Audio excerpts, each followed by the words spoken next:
Hi, this is Randy Randall of No Age and host of the podcast Hyphenate with Randy Randall. I want to welcome our newest sponsor of the show, DistroKid. DistroKid helps musicians get their music on all the major streaming platforms, and artists keep 100% of their royalties. Hyphenate listeners get 30% off at distrokid.com/VIP/hyphenate. Again, that's distrokid.com/VIP/HYPHENATE. Go get your music streaming everywhere now.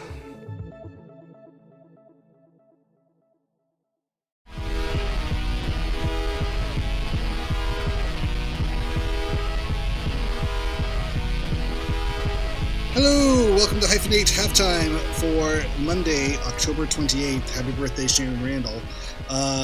Aaron, what's up? Happy birthday, Shannon Randall. My wife's birthday is today. Yeah. And amazing. Yeah, we've been having a whole weekend full of activities. So when you get the weekday birthday, you get that excuse to kind of go crazy for a weekend. Yeah. Before or after. It's like when you have the weekend birthday, that's it. That's your day. You just got to do it then. You can't party on for 3 more days after that or before that. You just have to take it. You can do whatever you want, Randy. That's true. I suppose, right? We are adults now. I have friends who insist on having a month-long birthday. It's my birthday month. It's my excuse. We got to go out for drinks. Come on. You know what, Pisces? You go for it. Are you a Pisces? No. You're right. No? You're on the... I'm an Aquarius. Oh, okay. But you're only a week before me. But I guess that's an important week. February 14th to February 21st. I think I'm a Pisces, as far as I know. I think I'm right at the end. Okay. We could look it up. Should we look it up? No. I'm sure somebody out there. You don't want me to tell your future? Their podcast. Well, if you know the future, if you can get one of those things, yeah. I'll do the future tell. I'll tell you what your future is. Let me see. Oh my God. Aquarius. Yeah. Oh, geez. These little water signs. I know. I love when people say, "Oh, well, of course. Well, that makes sense. You guys would be together because you are this sign or that sign." And it's like, okay, that sounds good. It's like, what are all those people that I'm not cool with? I'm like, yeah, well, that makes sense too. Oh yeah, I guess I'm right at the end. And yeah. You are at the end of Aquarius. Yeah. Just February at the 18th. end of the edge of Aquarius. Yes. Amazing. I'm right there. Yeah. Yeah. I do though. The one thing that is funny about the signs is it was not until many years into being married to my wife now that I did think about some of the other girlfriends I had prior to being married. Mm-hmm. And there were more than one that had birthdays within this same week of my now wife. Oh, I was like, maybe there is something to this. That's interesting. Yeah. But those didn't make it though. But those didn't make it, exactly, right? Because we weren't perfectly matched. Had to get the day just right. I think there were 1 or 2 days. Sometimes it comes down to the hour. It's like your moon sign is exactly what time the moon was within the constellation of the time. Mine's usually pretty close. Do you ever read your astrological sign stuff or anything? Horoscopes? Oh, like in the newspaper, there used to be newspapers. Yeah, just your basic stuff. Sure. Yeah, it all sounds good. And then I read someone else's and I'm like, that's me too. I could totally be that person. Of course you would say that though. Your sign would always say that. Right. Yeah. Of course. Yeah. Makes sense. Yeah. It is funny though. Shannon and I are both of our closest friends. Our birthdays within 1 day of each other. And then when Ryder was born, our oldest son, his birthday, he was either going to be born on her best friend's birthday or my best friend's birthday. Wow. In this weird way. So we're like, wow, okay, well, that's a good sign for all right. That is a good sign. Having a child that will be of the temperament of our friends, but also those kind of best friends that also could drive you crazy, like that kind of best friend. It's like, oh, okay. That seems like that trends. That's trendy. Yeah. Or for kids. Not trending. What am I trying to say? That tracks. That tracks. Yeah, that tracks. Mine. I love looking at that stuff, but that's just. That's really what an Aquarius would do.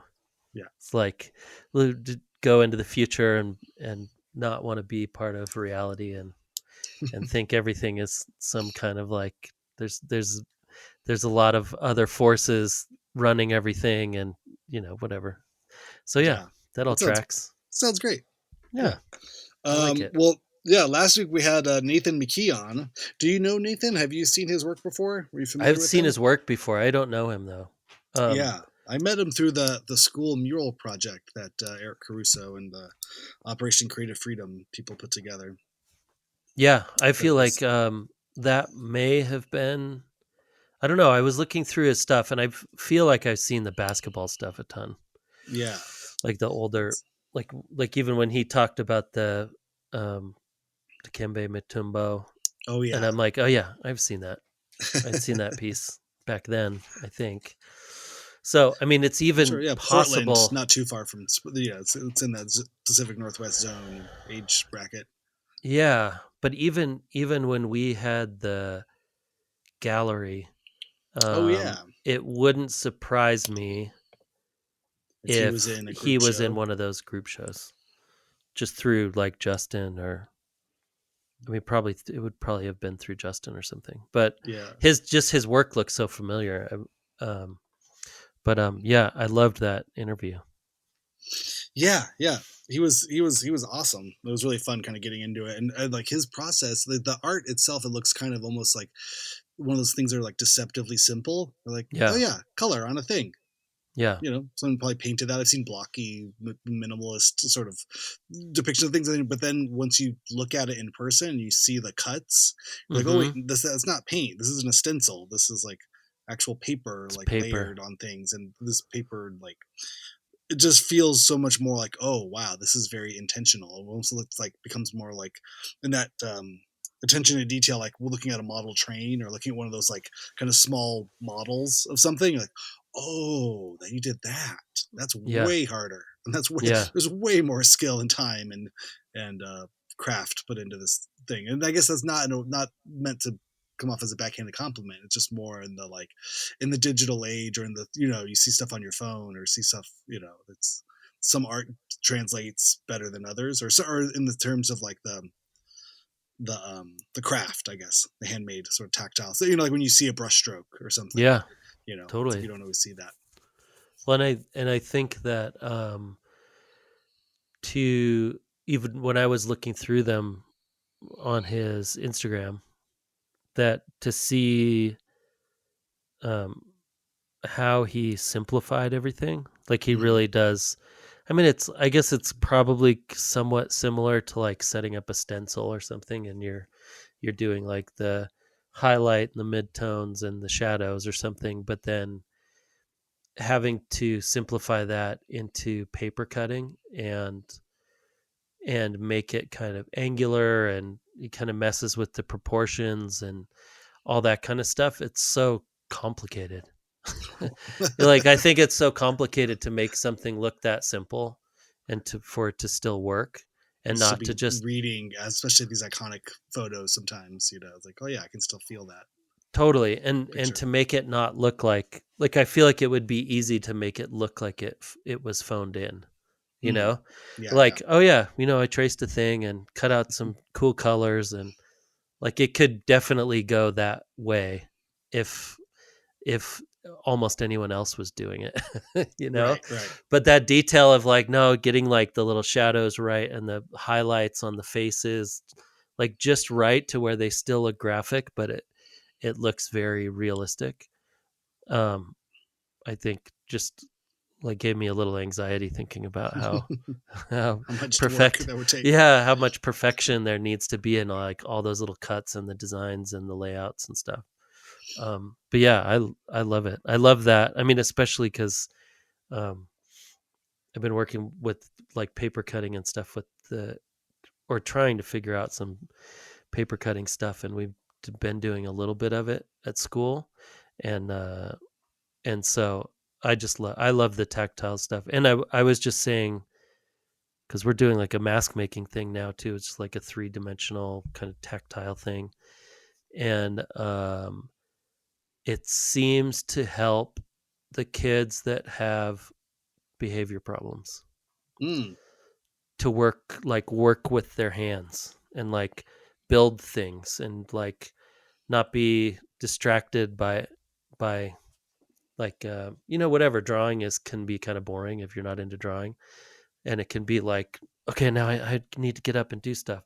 But it seems like that tactile thing of even when they were just cutting these like paper pieces out and stuff, that seemed to like there was something in that, the movement and the tactileness of it that helped to get a lot of those kids' brains kind of like focused on working on something, which I thought was interesting, which I definitely didn't see. I was way more nervous of a lot of those It's all the kids. scissors. We have sharp Totally. objects. We have, Scissors and yeah. plaster and like, cutting tools and stuff, and I was like, "Oh my god, this is going to be a nightmare." But it turned out that a lot of those kids, like, there's something about that, and I think that you guys talked about it too when he was talking about the tactile nature of it, that like he started that way and he's stuck with it because that's just what he does, and I'm sure that there is that building thing that he probably needs. Yeah, because the mural that he did at the kids' school, it's his style, but it's big and like the skin's purple and shaded and lavender and all these things. And I was like, oh, okay, that's it's like this kind of block style. And then he showed me he was so generous and he actually gifted the original piece to the school. Oh, and amazing. um and it was insane when you see it. I think that was the like the full circle sort of moment. Like I think it's incredible that he's branching out and kind of creating forms or like things out of original pieces, being able to blow it up and use those things. But the seeing the original is like, oh, this makes so much more sense. I understand it now in this kind of way that's very physical. And I gave it to the principal and like, oh, you should keep this here in the office, as if anybody's curious about this project, you can kind of show them from design to execution. Now this thing is 8 feet by 12 feet large, but here it is on a 8.5 by 11 thing with cut out small pieces of paper, and then you just scale. So It seems crazy. cool for the students to be able to sort of see the process of how that kind of got made and where those choices were and why the letters Yeah. are the shape they are, why the people are the shape they are. But it's there's like an iteration or like ideation, that it's cool that he's translating it out. And I see he's done these three-dimensional sort of things too. I think they start off of as like wood or as paper cuts, and then he can like then carve them, or or have like almost like a CNC machine or something, like Right. do like the cuts of like Yeah, skateboard totally. decks or things. Like it's cool. It's a really Yeah. fun idea. And I just love that idea of mixing all of those ideas, like taking the ideas of painting and color and everything, but then transferring it to paper or wood and building. I mean, I just like the building aspect of all of that stuff, like a little bit of three dimensionality of stacking things on top of each other and all that kind of stuff. I think is really compelling for me. Yeah. So, yeah, and I No, also loved that he talked about his materials when he was like, "Oh yeah, finding out like 2 years later that all the glue that I used 2 years ago, like if it didn't get underneath the paper, if it comes out a little bit, dries it turns white. or turns white. Oh yeah. It, yeah, it dries white." And I'm like, I know exactly what he means because I have some of that. I have But some you wouldn't know some until stuff. 2 years. You need that aging of it Yeah, to go like that's right. yeah. Okay. It's like, oh, that's what they mean by archival glue. And Got that's it. why this That's costs 3 times as much or totally. 10 times as much. Like I say, Yeah. that's it's gonna get you. That's why the Yeah. easy glue stick is not what you should be using for final pieces. Yeah.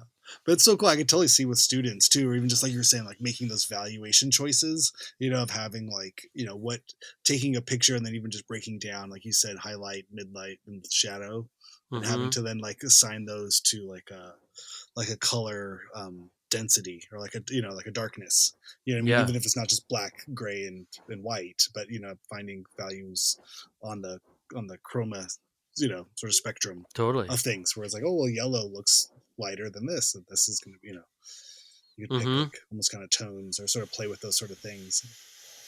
Yeah, I mean it It's really gets into all the color theory stuff and um like Joseph Albers and yeah, it's just like all of this like playing with those like those shapes and the colors and how they go together, and then really being able to take these simple ideas and, I mean, kind of both ways, like simple ideas and make them complicated, but also complicated ideas and simplifying it. And like it can just kind of be either one.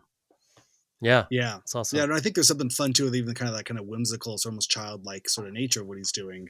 But then you Yeah. see the different subject matter or like the kind of stuff he's tackling, or like whether it's like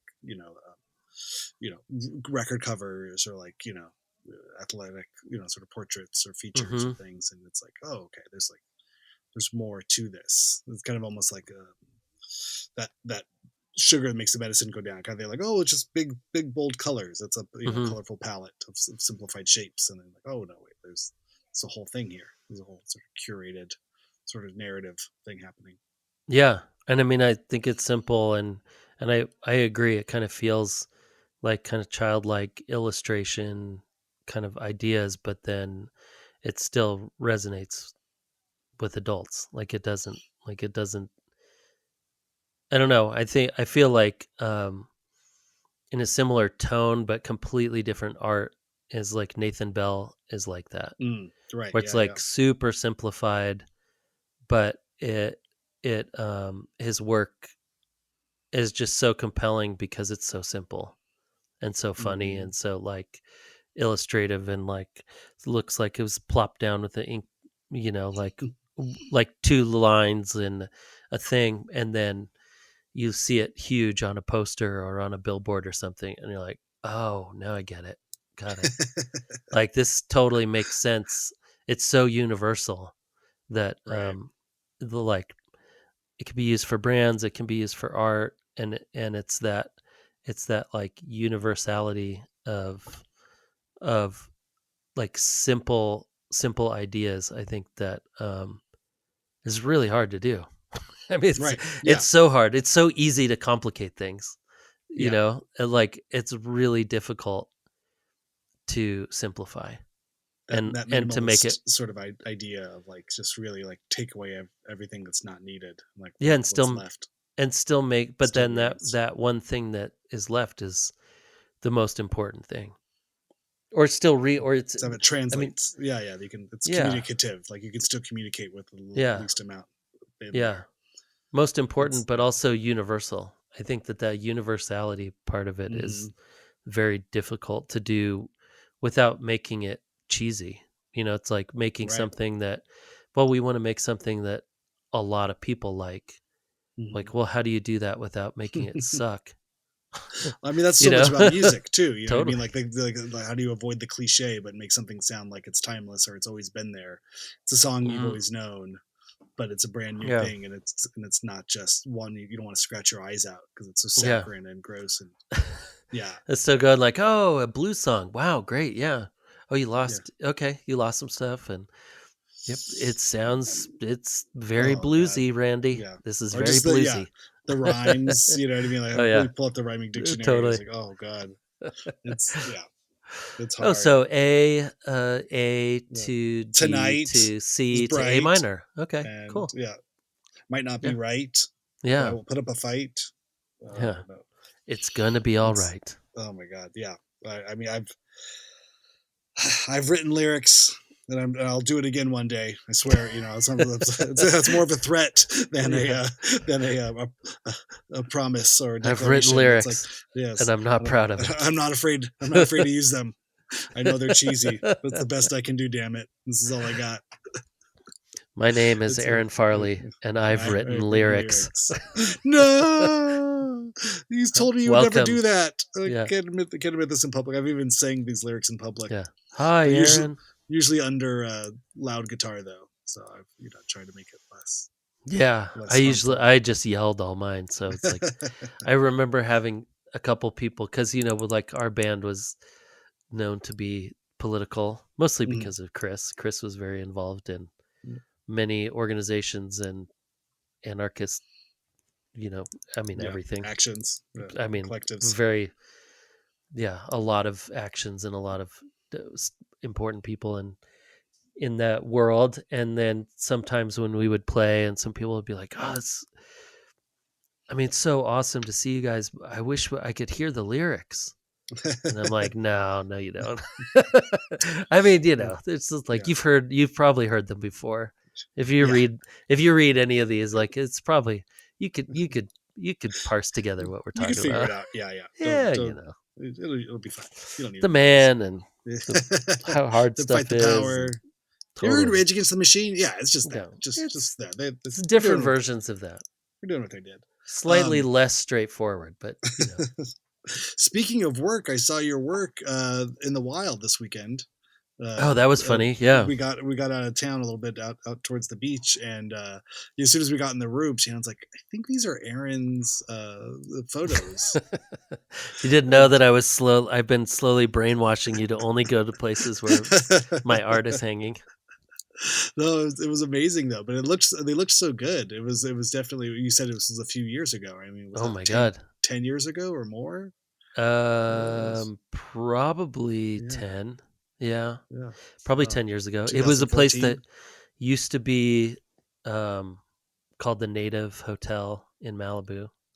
And then when they had the Malibu fires, the fires got right up to that building, as far as I know. And I thought that the whole place, not that I thought it was going to burn down, but I was like, oh, all that. I know that they had, obviously evacuated that whole place, but I thought that the whole hotel was going to be done because of where the fire was and everything. And I'm like, well, all that work's gone. And then afterwards, I believe, they were like rebuilding, but then the original company sold it to a new company. And then I just figured that my work had burned up in the fire, and I just didn't even ask. I mean, I would like. Sure, I didn't want to be like, "Hey, so sorry about your hotel, but can you let me know? Like, what about my artwork? Did the art I'm like, survive? Jesus, man, this is the last thing. No, we talked to the guy at the front desk, and he was saying, that the fire, had gotten real close on all of the landscaping and all the stuff there. I think the building itself is really like, it's concrete block. Concrete. Yeah, exactly. Yeah. I don't think anything was damaged necessarily, or didn't look like it, but he said a lot of the landscaping and all the kind of hardscaping stuff, and that was all. Yeah, I mean, it was like right up to the edge, as far as I know. Yeah, it's right there on Point Dune out there. Yeah, in the Malibu. But it was so funny. It was so random. But we'd been talking, trying to figure out the schedule for this weekend of recording. I was like, okay, I think we have figured out. Like, I'm going far away, Aaron. I will not see you. I'll be out of radio contact for 48 hours. And as soon as I get in there, it's like, Aaron's here. He's little do you know, you will see me. But yeah, those were pieces, and it's funny because that's so they're all like the folded photographs. Yeah, and so I'm trying to think of. You know what? Honestly, I think that was even because that 15? might have been during the gallery, like when we still had the gallery. Maybe no, that was after. No, yeah, so about 10 years ago. 10 years ago. I'm gonna stick with 10 years. 2014. Yeah, which shows because of the like slightly cheap framing. It looked. I mean, there's a lot. There's like two. Yeah. Did you just have those two small ones that you showed me? It was the blue, or the blue one looked like larger, maybe like almost 20 inches. Oh, okay. The blue one was bigger, and then there was the smaller one that was maybe like that, like 7 inches, kind of thing. Yeah, I think there's two of them in every single room. So there's 13. Like 13 rooms. Yeah. And then back then, and I don't know metal. Oh, sorry. Those ones were like, I don't remember what they were. Go for it. They almost looked like I think we're on a lag. Like it felt like it was kind of like almost like sheet metal or something, because like the shine and the gloss on the photo paper was really nice, and I was kind of catching the light. It almost kind of felt like porcelain or something. I mean, there was a real like easy kind of like sheen over all of it. So where all the folds were felt like almost like, if you know what I mean, like it's that kind of thing. Like if you didn't know what it was made out of, you could feel like it would be like a coated or like paper. I don't know what you call that kind of metal, but it's like almost like the stuff that's like shocked. They can like anodized metal or something or some kind of like thing. Yeah, it looked really. All the folds still looked really sharp, and the gloss was really high. Oh, that's awesome. I need to Yeah, go by there and yeah. see them. I have photos of all of them. But yeah, that Should was like a document it. thing that back then that they had uh Daniel Gibson. Did he still have stuff there? I Was don't there know. like some painting? Were there like little drawings and stuff Yep, too? yep. Okay, so That's maybe just, his stuff might still be there too. And then okay. there were two other artists, but I hadn't met them before, so I don't remember their names. But Oh, that's then funny. and their whole idea was that we're going to put art in these, and then we're going to sell. We're going to try to sell it Sell the out of the prints. Yeah. front or whatever, and which seemed like a great idea. And now I would always go like, yeah, that will never work. No one's going on vacation to buy art that The art that's in the in the hotel room. hotel room Yeah. that they stayed in. I just love this Whether it's an hotel art. original, yeah, this because it does end up being like, well, it's a hotel art. And we're like, well, it's originals, but I guess it technically is still hotel art. It's So hard. It's hard to sell things in areas where you're not used to being sold things. You know what I mean? It's that yeah, kind of feeling. I remember like when they first started selling CDs at Starbucks. I was like, "What the fuck is this? Like, that's horrible. Like, who's yeah, gonna buy a CD while you're waiting in line to get a cup of coffee?" yeah. But then I It think kind of that, yeah. it taints it a little bit. It's a little weird. I was just talking to someone um, like involved with an art gallery yesterday about this, and that like a place like Palm Springs or something, Mhm. that there's so much money. I mean, actually, Lake Arrowhead is a perfect example. There's so much money up here, right? Like those big mansions on the lake. There's like 10 million, $15 million mansions. There's a lot of like two, three, Yeah, $4 million houses around the lake, and people come up and you see Porsches and whatever. sure. There's just a lot of money here, and there is nothing here for sale that's not mountain themed. Oh, all the art, Like all the work that's made. there Yeah, would yeah. never It's be. moose and And deer. even at the when we first got up here, like, oh, we should try to open up a little spot and maybe we could get a cool, like some cool stuff. And then after talking to multiple people, they're like, yeah, but people aren't going up there to buy things. Like they buy things in LA. They're from LA or They Orange ship County it up. or Yeah, yeah, whatever. And that's where they do that stuff. They're coming up here to like jump in the lake or yeah. Or go sit at skiing their or cabin snowboarding. or Or, go yeah. skiing or whatever. They're not like, oh, we should go find some art, because there's plenty of that kind of thing. And so it's interesting, even the hotel thing. It's funny that we're talking about this today too, because I just had this conversation yesterday about things being in a place and that completely like being a part of whatever the story of that thing is. So it's like if those things were in a completely different place, they would Mm, have a completely different story. yeah. So it's like if they're in an art gallery and you walk in, you're like, ooh, art gallery. Okay, that means here's the list of thing that means. Now I'm in this different headspace, and maybe I'll buy that thing, even if it's the same price. Even if both places it's like $400 or something, Hmm. like something that's affordable for someone who's buying art. That it would still be like, well, are you going to buy the 400 thing from an art gallery, or are you going to buy the $400 thing from a hotel? Probably art gallery. It's a better story. Right, right. Puts it in like the context is more like fancy or whatever. But it is, yeah, it's interesting. I mean, I feel like I got into a lot of situations like that of like, you should try to sell your stuff at this place. I'm like, okay. And then realizing like, oh, that wasn't a good move. People don't, but yeah, like, well, yeah. I Why don't you didn't try to see sell that yourself? coming. Yeah, Yeah. yeah. It's hard to know. I mean, because yeah, I mean, I think it looked great. It was beautiful. It was classy. The presentation was worth. I But like again, those. like its Yeah, I purpose like is them. like it's decorative stuff. It's like Totally. how many times would you like? I don't know. I guess I've been to so many hotels. I notice those things. You know what I mean? Yeah. It definitely like stands out. When I've often something, wanted. Well, I guess you'd want to buy like the robe, right? That's always the thing. Like you yeah, probably would buy at a hotel. Like, ooh, this. I could just steal the robe, yeah, or I could just take this, or you can buy the robe down there. yeah. Yeah, You'd buy like a robe, you'd buy like some like fancy shampoo. that's it. Like you'd Yeah. buy like a $40 bottle of shampoo before you'd buy like a $60 print. Huh. Yeah. I Makes think, sense. Yeah. unless the print said Malibu. This Right. this is Well, what because I was then it's talking to, tourist. That's tourism. Yeah. Then it because identifies. that's Okay. why you're It's a. there. Yeah. You're like, oh. It's I experience want the to place or remember. remember this I want place. to Yeah. remember Malibu. And if you have a Oh, it's huge interesting. chunk of money, then and you like the art in the hotel, then maybe you're just like, yeah, give me one of those. Give me one of those too. It's like some abstract color Yeah, reflections. I'll put that It was in the guest room 4. it's funny, yeah. The hotel. It was after we checked in. He's like, "Okay, you're in bungalow 13." It's like that's the Bob Dylan bungalow, and he's like, "That's where he wrote Blood on the Tracks." And we both just looked at each other like, "What? Like that's crazy." We'd always Oh, heard you there didn't was even know that there was some beforehand? Bob Dylan thing. No, we didn't. We had heard Oh, that's there was cool. like Bob Dylan would stay there or something. Yeah. But then we were like laughing on the way as we were walking down to the room. We were like, he probably tells everybody that, like, oh yeah, we're in room 6. That's the Bob Dylan thing. Or we're just joking, like, Well, oh, no, this is I the. remember that was a story that was actually from the original owner. So the story of that hotel was that hotel has been there. A guy built it with his family, but like in the 50s, I want to say.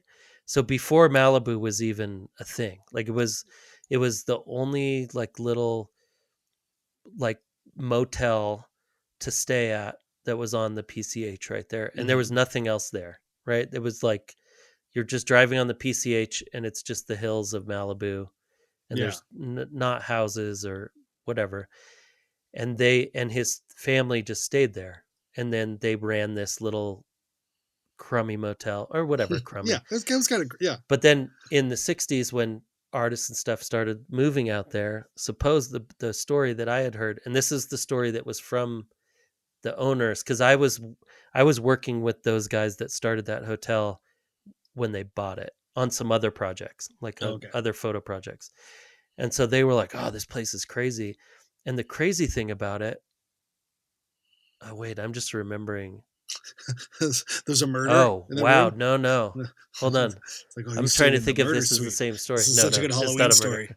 Yeah, Okay. no, it's not a murder street suite. But the guy was a photographer, and Okay. so he ran that little motel for years, and it was like the little off the side of the road motel, whatever. And he was a commercial photographer, and then he ended up.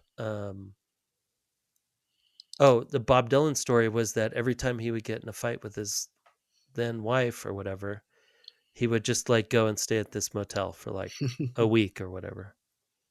This was the story that I had heard, but this was the story that they had heard from the guy who was part of the family who had sold it to them. So That's so at least funny.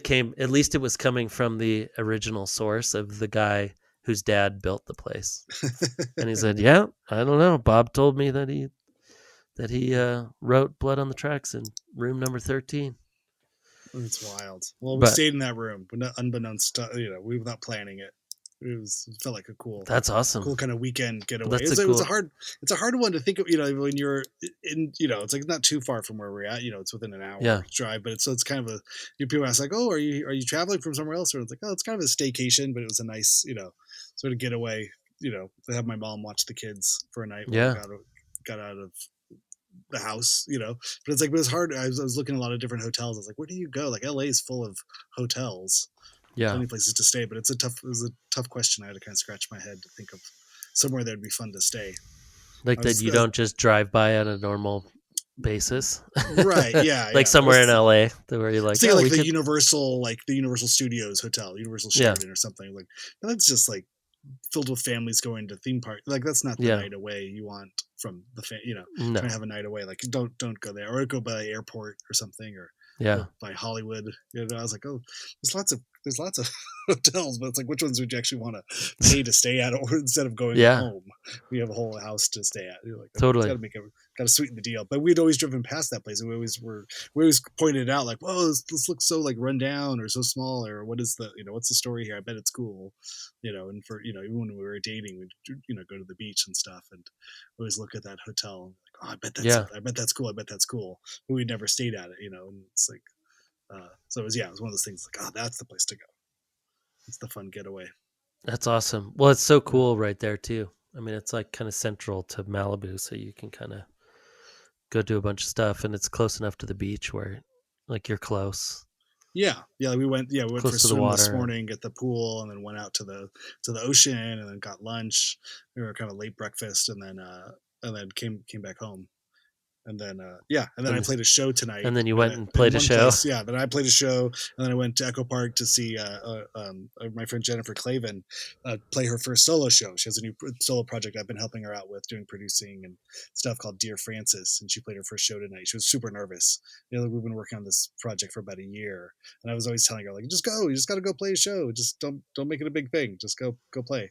And it was awesome. So she had her show tonight too. I was like, oh my god, there's so many things happening Is it in just one night. So it's her running and around. a guitar, or what? Yeah, Just yeah, her. it's just her and acoustic guitar, and and then we've been kind of working on production stuff, and more thing. I've been playing piano and guitar and synths and drums and that's other stuff. I'm kind of fleshing out the songs in kind of a bigger arrangement, Oh, that's but it's so cool. cool. But yeah, she has great songs. It's really fun, and um, yeah, Sean Solomon. Do you know him?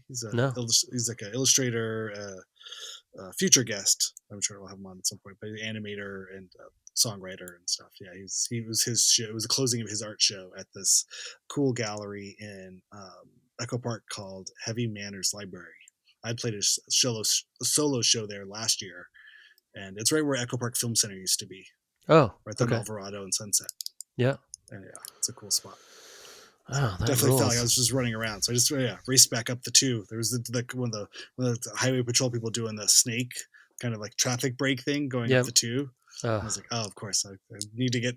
I'm racing back up here. I've been just running all day from Malibu to downtown, then to Echo Park, and then back up the hill.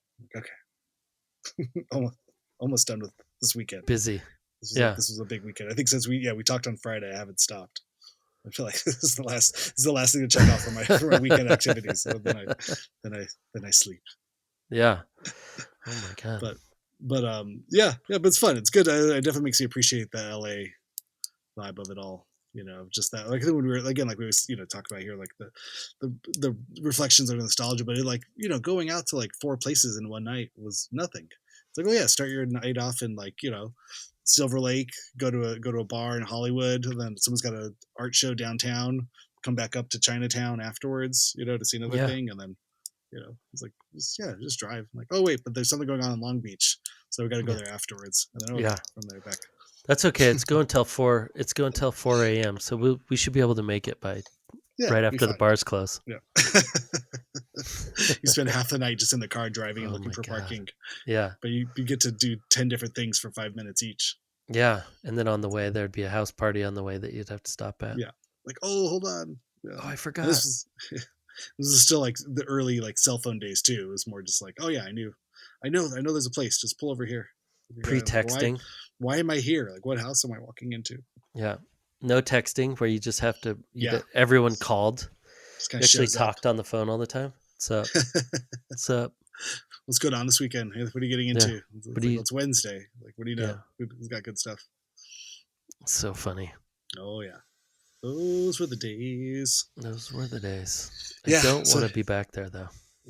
No, I know. Yeah, I can appreciate I think that's Shannon and I would talk about that a bunch too. Just the kids and I'll see the younger stuff. We watched. What did we watch?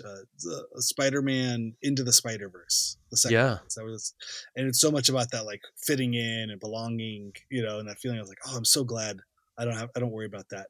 I don't worry about who I am or do I belong here. Yeah, it's really one of those things with age. It's like, I just don't give a fuck. I know who I am, or I don't know who I am, or I'm enough. Whatever this is what you got. Then do I belong here? That's not for me to say. Somebody else figure it out. I don't have to. Do any of us belong here? Let's be honest. Right, exactly. Yeah. If you look old and tired enough, you kind of belong anywhere. That's fine. Like when people start calling you sir, like at the grocery store and stuff, you're like, yeah, I guess I belong here. Yeah. That's my in. When people stop, like they start looking at you with a little bit of like concern. Well, I love when you're somewhere and someone asks you a question, like you work there, like, oh, hey, do you know where I find the milk, or do you know where the things are? Like, why do I look like I work here? Like, I could help you. Yeah, I actually do know where the milk is. Yeah, hold on, just follow me. It's easier this way. It's right back there.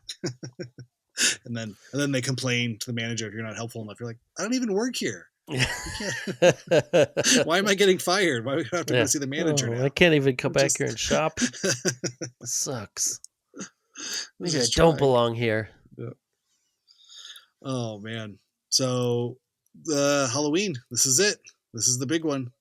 This Oh Thursday. yeah, this is Oh our man. last recording before Halloween. Yeah. Who am I going to put on Thursday's show? This is the Halloween episode. If I was a better podcaster, I would have had this planned out. That booked Gotta get a scary guest. Danzig or some kind of horror host for the I'm sure Danzig's not doing anything for Halloween. Right? You could probably get him. Yeah. And every time my Danzig story, he came into Amoeba when I worked there. No. and the rule was always with the employees at Amoeba. I think it was like 200 employees at this point. You know, it was one of one of the biggest record stores in the world. I don't know, at least in Southern California. So I was one of 200, but the rule was always for the employees was don't bother the celebrities while they're shopping. Let them shop, let them buy everything. Right. And then after they've paid their money, they're walking out with 2 bags full of records and things, then you can bother them. So I saw Danzig was walking around, and so I waited for him to be done. And at that point, I didn't know I was playing music, but I didn't really have anything going on. But I wanted to do this zine about interviewing. And this would probably be a good segment for the podcast. As the zine was sort of just the podcast before the podcast was there. Mm-hmm. But I wanted to do a zine about things people had lost and found. I was like, that'd be kind of a funny thing, like interview people about their favorite, things you either lost or you found or both or whatever. It's a loose conceit. I was 22 years old. Sounds like a good start. Right. Yeah. At least something. And so then I asked Danzig, I was like, can I interview you for my zine? What's it about? Like, what do you mean? He was kind of curt about, it's like, I was like, it's about like things you lost and found, like something that meant something that you couldn't find anymore, or something that means a lot to you that you just randomly found, the story behind it. Like just, really, he's like, you mean like skulls and stuff? I was like, Yes, that is what I mean. I want to hear the Danzig story where he either lost and or found a skull. I've lost so many skulls. Yeah, and I think I gave him my email or so. I don't know. I had no real follow-up. I had no business proposal. I think I'd only thought of this idea probably like that morning. I needed an icebreaker. I needed something to say to Danzig. So needless to say, he never got back in touch with me, and I never saw him again. But that was my pitch to Danzig. But I was so at a loss. Like, you mean like skulls and stuff? That's amazing. The important thing you lost and or found. Yeah.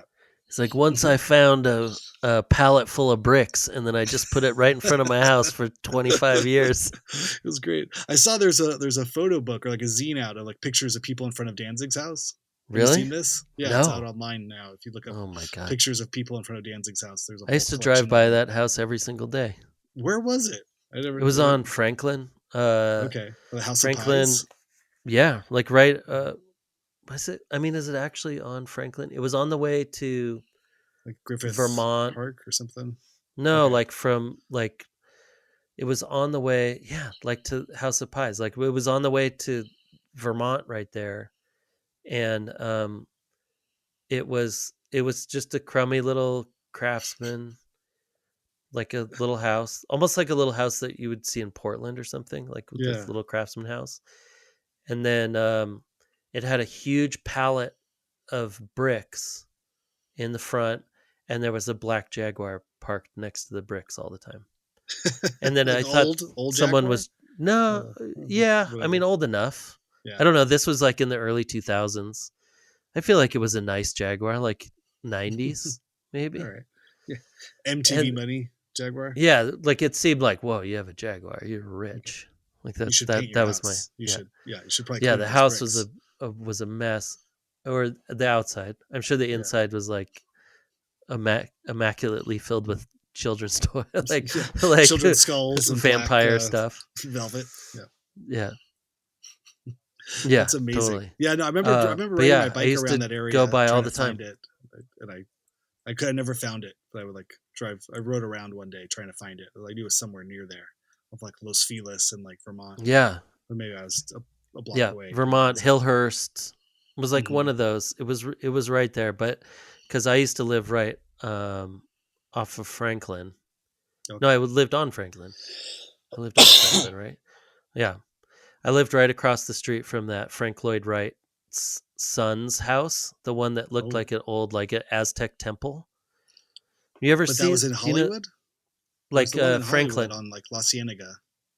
No, No, no, no, no, I don't no. know This where it's one at. was Okay, like right at the base of the like East Hollywood Hills, and it was okay. right like it just looked like an Aztec temple coming up. And we lived in an apartment right across the street. So looking out of our windows, you just saw like, and it was Frank Lloyd's son designed it. Designed it. Okay, Yeah. Frank Lloyd Jr. Jr. Yeah. Frank Lloyd Wright Jr. Okay. designed it. I'm going to just Uh, look up, let's see, Danzig's house address. And now we can officially call. I think he sold it, right? Or he hasn't lived there yeah. in a Oh, while. here we go. A rickety, rundown craftsman house on Franklin Avenue is the Can you stuff of now legend. can you sing that as Danzig?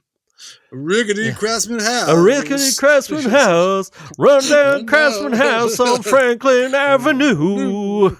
Yeah. I live in a Franklin house. Yeah, you don't even need to write lyrics now. We could just, No. yeah. You just think, what would WWDS, what would Danzig sing? Say, yeah. Oh my god, I love it. Did you ever see that video of the yams? 2-liter bottle of Mountain Dew. No, I never saw that. That's great. This was early. This was like YouTube 1.0. Early memes. It was memes. like, yeah, of him, like, there's a picture of him like carrying groceries out from the store. You've seen this? Yes. He's like 2 things of like bags of groceries and like cat food or cat litter, kitty litter under his arm, and they would just replace different things in his hands, and the guy would sing it like. I love the internet. 2-liter bottles of Mountain Dew. This really yams. It just had giant yams he held. One of my favorite videos. That really is what the internet is built for. Yeah, yes, for making fun of Danzig shopping. Whenever you see those kind of things, or like you see the perfect cat video, or you see like the screaming goats, or like all of those things, and you just come across it and you go, yeah, this is what it was made for. This is it. It's found its most perfect shape. This don't ever change from here. We're back to simplicity. Yeah. The G.I. Joe. Oh my god. PSAs. G.I. Joe. Yes. Body massage machine. It's okay. Hey man, look out! Oh my god. Jeremy and I send those things back and forth because I feel like that's all we did. It was like E-Bomb's World. Remember that? Yeah. And you'd find everything on E-Bomb's World. That was so fun. And it was like Homestar Runner. Fenster? Yeah. Yeah. Those were great. Were you there for the Danzig altercation at the fuck was Dallas and all those guys? What was their house called? Death Camp? The Death Camp house? Yeah. Were you there for that story? No. When Danzig came by. Danzig went there? He wanted his comic book art back or something. Somehow, like, Buddy had some type of like comic book thing or something. And then Danzig came by. There was something, or maybe they were going to like write a screenplay, or I don't know. For some reason, in my mind, I don't feel like Danzig it would. Was outside, was yelling when they were still in like off Santa Monica, and I don't know if that's that house, right? Santa Monica and geez, and I don't know. Fairfax. What was that apartment? Possible. Yeah. I have no idea. You weren't there for that. Okay. No, I've heard that one from other people who were there. Danzig came by with like one of his like Goombas and like, was yelling at them from downstairs or something. Well, no, I don't know. I don't know that story. I know that there was a story where there was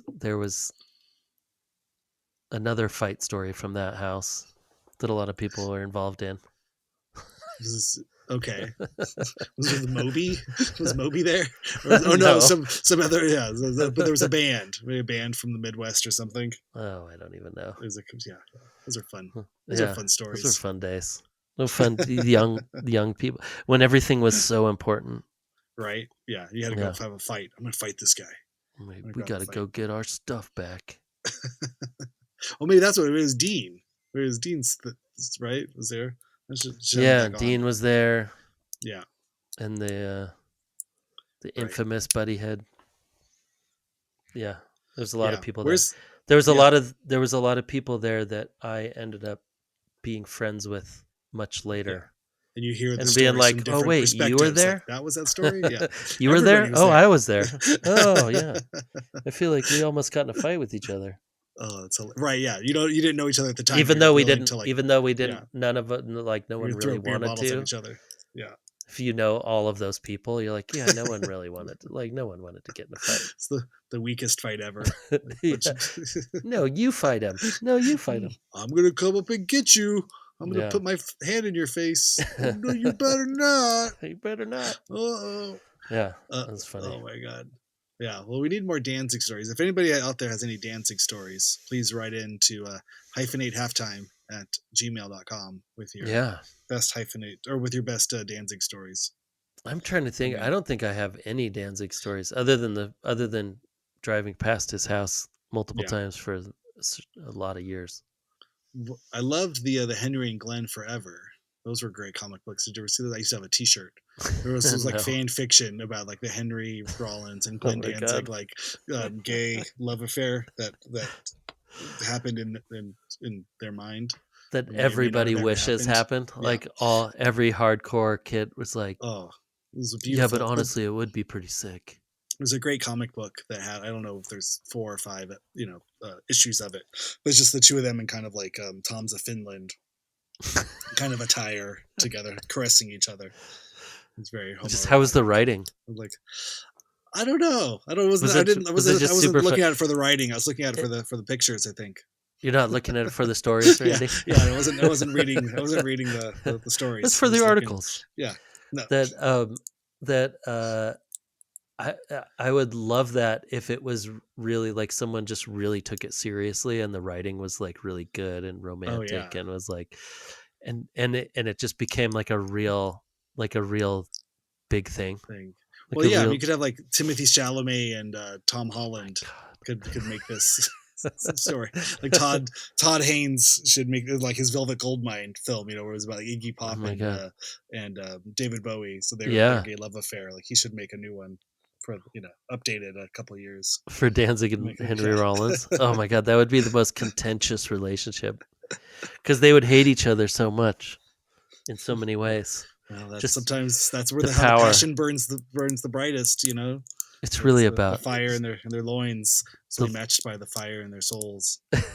This love story is really about power dynamics. Oh, of course, aren't they all? Yes. There's those. That was good. Then we played some festivals that Danzig played, and I met the guy who was in the band with the guy that punched Danzig out. I've heard that story. Right. The great Danzig seen that punch out. I've seen that video. Yeah. Yeah. It's like a hardcore band or hardcore group, right? The story that I heard from the bands, it was on a Native American reservation. And it was kind of like a benefit show, and there was 6 bands who were supposed to go on and play, and Danzig was supposed to be the headliner, right? Could play at the end, but he and all the bands were really local, and just people from whatever the punk scene in Arizona. And then he came in and wanted to play earlier at like 6 o'clock or something instead of like 10 o'clock. Which that's those are things you could work out ahead of time. I guess this is the day of, and so they just came in to kind of like a wrecking ball, and so that's what I want to do. And so everyone's like, okay, sure. It's cool enough he was doing it. You know what I mean? I think and that wasn't so bad, but basically like the whole show ended after he played. Like everyone left because that was what they were there for. But there was still like another like 4 bands were supposed to play. Yeah, And so I think there was a confrontation backstage with one of the bands who didn't get to play because he wanted to go on early and in essence end the show. Like it was like, man, that kind of sucked. I was hoping we'd get to play on the same bill with you or something, and I guess it went to Danzig pushing that guy, like, fuck off, like a big 2-hand on the chest, get the fuck out of here. And the guy just was like, what the fuck was that? Like,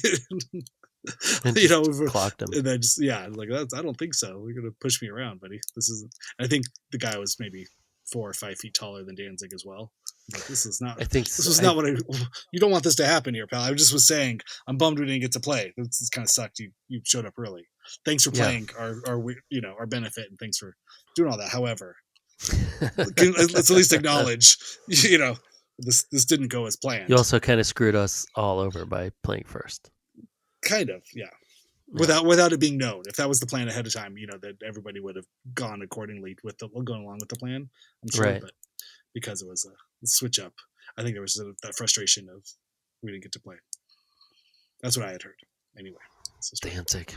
But we were on a flight back from Austin with him and the crew, and they all kind of looked like the same guys with like a lot of hair dye, a lot of thinning hair, locks, and hair, or the and devil locks. lock. Didn't have the whole devil lock. It was just a lot of like baseball hats, whatever, some Mets baseball hats, and then like long kind of like stringy jet black hair with some leather jackets on. But I feel like that's just like anybody that I see in those situations, it just looks tiring. Oh yeah, to be on planes and just to be like just like in a crew of like we're on Danzig's crew, right? Yes. Like Danzig's obviously probably still touring all around the world. I imagine. I hope so. I don't know. Yeah, I would think that there's this is his month. He should be cleaning up all October. Are you kidding me? Yeah. No one's happier about October than Danzig. That's your T-shirt. Yes. It's Danzig season, baby. No one's happier than. I mean, that's like a Danzig ad. That'd be like he's selling pumpkins at the local pumpkin patch with the bouncy castle in the background. Yes, there's like kids bouncing. They're all dressed up as misfits. Oh, I love it. Yes, I think no one's happier about October than Danzig. That's why you need to come down to the Target parking lot in Eagle Rock. Jack-o'-lantern. Yeah. Danzig himself. Oh, how was there not a Danzig pumpkin patch? I mean, there can be 400 of them. I think we have a licensing proposition. Maybe that's maybe we just do it without licensing. No licensing at all. Just like go for it. Wait for him to sue us. That's where we get our first little capital investment. Cease and desist, yeah. The cease and desist pumpkin patch. This is not amazing. Danzig's pumpkin patch. That's it. Yeah. It's definitely not this pumpkin patch is not endorsed by the artists Danzig, formerly known as Danzig, and that's Danzig is in like 180-point font, and the rest of it's all in like 4-point font. Yeah, totally. Yeah, it's perfect. It's all right there. Danzig it's right in black and white. Did not okay this. Yes, it's gotta be right. It's parody law. Yeah. Oh man, there was another flight we were on going overseas, and it was Slayer was in first class. Oh, it was amazing. And that was one of those things too where like you can't really hide as Kerry King. Yeah. Like we walked up, to the thing or the flight starts boarding and they call first class, and this guy, not very tall, 5'9", 5'8", but has a bald head with a giant demon tattoo on the back of his head and a chain, like this giant chain. Like how could you get the chain through TSA? It's Slayer, pure Slayer. And then cargo, like camouflage cargo shorts. Yeah, like it gets in line to board the plane. I was like, wow. I think, and then another guy, Jeff Hanneman was still alive at the time, and he had a giant oversized hockey jersey on with some like sweatpants. It's like holy shit, this works. This is happening. Like if this flight goes down, no one will say anything about us. They will just talk only about Slayer died on a plane. Oh my god, that's amazing. I sat next to Tom Morello on a plane once in Southwest regular, like they don't have first class. Like he's just right. And did you get the middle seat? Or was he? I think I had the middle seat, and then I never said anything to him. I figured he wanted to just like hang out. Not with you. You mean just hang out by himself? No, although I feel like if I would have said anything, he probably would have talked the whole time. It was more you were trying to do yourself a favor. Like I don't really need. No. At the time, I was like, I should say something. Oh, right. And then I was but do I want to say something? And then you have the uncomfortable like 3 more hours. You're sitting next to someone you talk to for like 10 minutes, and then you're both going like, pick and choose your conversation. You should have just got the whole time like bow bow chicka bow Bow, bow bow, chicka. chicka, chicka, chicka, wow, wow, chicka, Remember wow, that wow. song where you go that was pretty cool. Although I probably could bring up like, I don't know. I mean, what kind of transistors? And he'd be like, oh, well, let me tell you about. Is he a I'll gear tell guy? you. You think so? I think Like, so. okay. I don't know. I mean, he just seems like a always very looks so goofy. He always had the kind of like the whatever guitar thing, and then the like. Yeah, but I feel like everything is so like purposeful. specifically to him that he probably maybe not. Maybe he just has like a pedal and a wah pedal and a distortion the pedal. Board. No, and no, like, I'm sure the pedals. Yeah, it's pedal board. Specific pedal thing. Yeah. Who knows? I don't know. I didn't want to bother him, so yeah. We just both had a whiskey, and that was it. That's good. I'm sure he's a good guy. He seems like one of those like professional people, like where he can like really like play the game. Like he's always at the Rock and Roll Hall of Fame or doing something. He's like seems to be like he's like the political game guy of like of being a known guitarist. Well, like I think he's probably the person I would imagine in that band. He's the person that like talked them in, like he was the person to be able to like, guys, we're gonna talk to some labels, and I'm gonna figure this out. Like I feel like he's that, definitely comes across as being that guy. Yeah, he knew how to get his music on K-Rock. Yeah, but then he could also like do a radio show on KPFK, and then he could also do like a punk show. Like he could also play at the coffee shop and play like Arlo Guthrie song or Woody Guthrie songs. Yeah. And he could, and you're like, yeah, I guess that makes sense. But he could also like probably sit in the boardroom at Universal Music and try to advocate for better payment, but also be friends with all the people. I don't know. Also, he just comes off as that guy that's like probably kind of a chameleon, but it benefits him and all the people that are around him very well, probably. I wonder, what's Tom Morello's 401k look like? It's extensive, right? Because but in terms of like the Occam's razor of like, he's obviously not an unwealthy man, no, but he also has political views. Like how does he like invest? How does he like figure out how to but still have like politically and socially responsible wealth? He's definitely in a credit union. Is that right? Put that that's how that works. Okay, it's got to be in a credit union. And then he's probably investing within that credit union to help the credit union, I would imagine. Yeah. I mean, I remember first signing up for maybe real estate, trying to be like, oh yeah, but I don't want to invest in like these terrible companies. And I think having this banker look back at me, just like, what are you talking about? Yeah, they're all terrible companies. Yeah, that's why they're called corporations, Randy. That's what this sure. Well, go ahead and do some research and get back to me and let me know if you'd like them somewhere else. Otherwise, I suggest this mid-risk, high yield, long-term, or whatever. Just gave me a bunch of things. I was like, all right, I don't know. I don't know what the fuck this is. He's like, well, here's a vegan shampoo brand. Here's an application to a liberal arts college. He sounds like you probably should go ahead and apply and then go there. You should probably just spend your money. It seems like you should just spend it. I think yeah. Here's some vegan shampoo. The problem is they're also owned by a company that makes napalm. Yeah. They also rip the ears off of rats just for fun. Yeah. It has nothing to do with the shampoo, but it does somehow save. But that's for the other shampoo. That's for the non-vegan shampoo. This is the non-ear ripping shampoo. Yeah. But let's focus on the vegan shampoo just for your benefit. Right. Yeah. It's like all of these corporations also have arms that also have like divisions that will make you feel good about yourself. So go ahead and read all those papers. Don't read the other papers. They're all owned by BlackRock anyway. Yeah. Doesn't matter. But that's what I want to know. What does Tom Morello do? What would Danzig sing? What would Tom Morello invest in? Well, you know what? Hear this podcast. Where's the Tom Morello like financial? Tom Morello's Financial Times. Yeah. Oh my God. Right? The financial times of Tom Morello. I mean, and That not would that I saying, would listen to that too. not saying because he doesn't look like he has a Rolex or he probably doesn't have a Jaguar, but I bet he's got a car. I bet he I has a don't, Jaguar. I remember Zach I had don't know. like a really nice BMW, but that was his Just it thing. hurts. It hurts You a know, little, right? To you hear know, that, right? You're you like, know why it it's like, doesn't though, because he why? went. But Bob Marley had a BMW.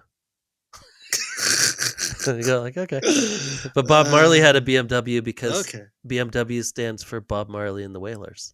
Oh Yeah, Lord, there you go. good Lord. It's just a car. It's just a Yeah, I mean fancy they're car. just a band. What are you gonna Yeah. do? The Evil What are you Empire gonna is not that bad. Come on. do? I mean, I like. Green I got Day. to see. Green, I got to see their Coachella show. oh, the reunion show. Is that what it was? Yeah, it was I don't know. awesome. Yeah, Oh yeah. it was Yeah. amazing.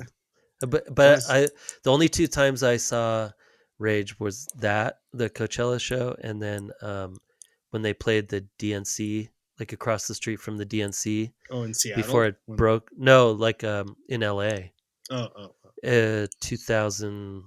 That would have been 2000, right? Is that when they filmed a music video for something, Uh, or was it just? I don't know. They played Yeah. across the street from the DNC, and then Hmm. all the Black Bloc people kind of came out of nowhere, and then started throwing shit it became kind of a riot. That's I was fun. like, oh, this is fun. I like Yeah, LA. this is what I'm talking about. This is how these shows should go. That's the Yeah, Rage Against the Machine show you want to see. It's yeah, like, all right, it are we was good. smashing the windows of Starbucks now? Is this what we're doing? Let's go. That happened. I mean, Yeah, it definitely, like, people just went running down the streets throwing stuff, I think, as that's far as I remember. I right. mean, that was 24 years ago. I mean, it's all there in the name. I mean, that's what That's what you're buying when you buy Rage Against the Machine There is a product. machine, and Is it does you would need to get raged against. Yeah, yes. like what again? That razor line of putting out music on large corporations with the name Rage Against the Machine. Yeah, And selling tickets, but I to like it. large corporately owned venues. It's like you're I right mean, there. You're right on that I'd line. rather Like, those four guys have money than a lot of other four guys. if I had to pick four They were all guys, yeah, nice to go guys. to, Like I I'm get sure. to meet a couple. Like I get to meet Zach a bit, Yeah, and yeah, I don't it know. seems great. Yeah, I yeah. like No, I just mean it's I like him what a as razor's edge yeah. I to mean, do it. for It's like, them, I think it is. I think it probably is uh difficult. I mean, you I can would see they imagine. don't play very often, and when they Yeah, do, they only play for a short amount of time, and then kind of like they don't really write songs, and it's like it probably is that, like, yeah, I would still love to be in a band, but then it's just I don't like that line.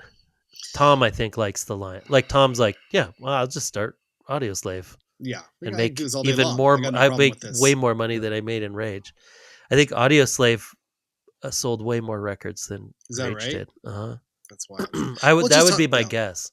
it's a great definition of that sort of thing of like you making art in your teens and 20s Yeah. and then and then just having to like live with that as you age and go, okay, well, you know yeah. Like I Well, wrote all those things, I meant all those things when I wrote them. I probably still can back the sentiment. I'm not saying that they're not true to their beliefs. It's just that there's a certain amount of like adolescent sort of simplification of a complicated thing that is expressed so well, and you know tear it yeah. all down, bring that shit back, or whatever, all the general sloganness of it all. But it's like Yeah. how far do you have to twist those lyrics to then just become like Trump pro Trump things, or like conservative things of like, the government's too big, we're right, we do need to like burn the government down, we do have to Yeah. start fresh, drain the swamps, and Yeah. make America great again, right? Rage Against the Machine, yeah, that's what we're saying, same thing. You're like, oh shit, with just how, like, wait a second, I would like to have a Yeah. more nuanced debate around this. Like, nope, no, it's a 3-minute song I heard on the radio, I know Yeah. everything I about you heard now. it. Like, It made me mad, and now here's I'm gonna break what I'm shit. gonna do about it. Yeah, Yeah. I mean, yeah. I think that it would be really weird to write those things, and then you never think like I think if you told anybody that wrote any of those songs back then that, like, in 30 years people are still going to be singing that song that you wrote when you were 21 about, Mm-hmm.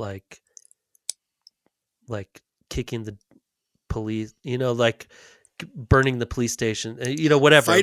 Fight for your right to just party fight is a great example of that thing. well, You know what I that's mean? the It's other like side of it. that's Yeah, but totally. again, it's like you can't. Can you sing that with any conviction into your 40s? No. Your mom took away your best porno mag. Yeah. At least kind of thing. You're just like, okay. Like the but also these were things that great example of like aging and like we acknowledge all of our frat boy things and apologize or and try to grow past those things. Totally. But it was and we'll change some of the lyrics when we do them live and only do a couple of them live. I mean, I don't know when the last time they played Fight for Your Right to Party was. That'd be something for the Beastie Boys podcast that we're going to start next week. Yeah. With the Danzig versus the Beastie Boys talking about investment strategies with Tom Morello. And Henry Rollins calls in every once in a while and just gets angry at everyone. Yeah. I feel like Henry Rollins has a good investment portfolio. I have heard. Who did I hear this from? There was some tour story that a band. He was nice enough to let a band crash at his house in Hollywood when he lived here. Rollins. Yeah. But then like woke them up or they woke up at like 9 o'clock, 10 o'clock and he'd been up, obviously come back from the gym. Yeah. And he said something that's the effect of like, I just made so much money overnight or something. Like he kind of was bragging about the stocks. The stock doing very well overnight. And I think they all kind of felt a little disheartened. Like, wait, what? But I thought you were Henry Rollins. He's like, how do you think I paid for that $150,000 stereo system that's in my living room? This is what Henry Rollins does. He invests and then buys speakers. Yeah. I've heard him talk about his like whatever his speakers. I think it was on his podcast. Yeah. Well, that was great. I feel Henry and Heidi. That was perfect. Yeah. But I feel like it was on that. I could be making this whole thing up, but I feel like he talked about his speakers being worth like $100,000. But he's like, what else am I going to spend my money on? That's it. But you forget that he was like a really famous actor and acted in like TV shows for a long time and made a ton of money. The Chase. Yeah. Oh yeah. He was That's in Heat. He like beat up or got shot by Al Pacino. Right. In the film Heat. But it's like Ice-T. It's like most people know Ice-T because he was a cop on Homicide. Yeah, Life on the Streets with Richard Belzer. I love that. Yeah, that's great. so I'm good. Sure they talked to. Do you think they talked about that at Lollapalooza, the first year of Lollapalooza when they both played Body Count and Rollins Band? Probably not, but I think you got to go with CAA, man. We got to book these. We got to book these actor parts. That's what's. You know what? Honestly, it's possible. It's like everything is so weird that yes, that's totally possible. Yeah. Well, Gibby Haynes is shooting blank shotgun shells out into the audience. Oh, well, so as far as podcasts go, Henry Rollins talking about the first time that they played Lollapalooza is one of the best hour-long podcasts, I think, out there. It definitely is. Like, that story is amazing. It's so good. Yeah. Well, he's great. He's great. Yeah. I miss seeing him around town. I mean, it's been a while. But I'd seen places. But it's again another one of those things of like, I don't want to talk to him. Like, I'm afraid. No. I don't know what I would. I wouldn't say. I wouldn't have anything to say. Be like, hey, you lift, bro? No, I don't know. I would. It's have a great gray shirt you have. I don't know. I just feel like I'd like to be like. He lives so much larger in my mind as a caricature than as a person. Totally. I think the other thing about that Heidi or Hank and Heidi. What was it? Henry and Heidi. That I don't think he's ever self-identified as Hank. I think that's more Hank Rollins. Yeah, Hank. That when he talked about helping write or be a PR for Ozzy. Did you hear those? Oh, when like he had met Sharon Osbourne, and in some weird, like he was going to write an article about Ozzy for some magazine or something. Oh, yes. And they're like, wait, you're the guy from Black Flag. Wait, you're Henry from Black Flag. and then they start talking, and he's really into Ozzy, and then she's like, "You should just come on and be his writer for this."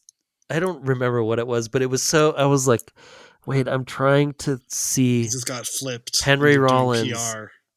getting hired by Sharon Osbourne to write like copy or PR stuff for Ozzy. That in itself, that in itself is amazing. And then he was like, "Yeah, it was like 6 months or a year or something crazy." I don't know. That's a good podcast, or I guess it was a radio show back then. Is that where it came from? And then maybe went to the pod? I don't even know. What do I know? Yeah. All right. Well, that's gonna do it for our podcast. Yes. Tune in this Thursday to see who our spooky Halloween guest will be. I am also curious. This is gonna be. I'm gonna work on this one quickly. Danzig, if you're out there, put down those pumpkins. And pick up the phone when I call you. Yeah, he can tell him what Lost and Found, some skulls. Yes, yeah. Remember that? Well, that was easily 24 years ago. Amazing. I was the guy. He'd be like, I just found this email address in my pocket. Skulls. I want your skulls. GD at iwantyourskulls.org. Oh my god. .gov. No one will guess it. Yeah. All right. Someone needs that. If anybody has that email address out there, please give it up. Send it in. Give it back to Danzig. He needs a GD at iwantyourskulls.com. Yes. .yahoo.net. Yeah. All right. Glenn at glenndanzig.com. Yeah. So you probably could just write any of these emails, right? Just like will at willsmith.com and just see what happens. Be like, hey, who is this? To somebody like, yeah. Oh, how'd you know? How'd you ever guess this was me? Yeah. So weird. I don't know. Me at Putin. .org. .Russia.org. Can't believe it worked. Well, Trump's email is got to be something dumb like that, right? Oh you think Trump emails? There's no way Trump emails. Trump has never emailed. So, could you see him typing? I feel like he types in those emails. The same. DT at trump.com. I'm sure it's something really. He signs up. He signs up for all of the cookies and for all of the. We have to put your email in for something. He just adds the email and gets all the spam. It also would be Donald Trump or DT at DonaldTrumpIsNumber1.com. It would have to be something way more than just Trump.com. You're right. I overshot it. I gave him too much credit. Yeah. All right. Well, speaking of which, everybody go vote. If you haven't already voted, Jesus Christ. Vote. Do it. We can't stop this dumpster fire soon enough. Hopefully that will happen. So don't miss your chance to speak your voice. Whatever your voice tells you to speak, go do that. But, at the same time, just do something. Knocking on the doors of fascism. We're all in for something. Whatever happens. Yeah. That's fun times. Fun times on the way. Well, go vote. It's have fun. Complain with the rest of us. And say we all voted. We'll make some new lyrics. We'll write some new lyrics in a couple weeks. We'll see how that goes. All right, man. Have a good one. Have a good spooky season. Watch out for those jump scares, and for all the socially awkward haunted houses you may get invited to. Don't do it. Just stay outside. Yep. Bye. Bye.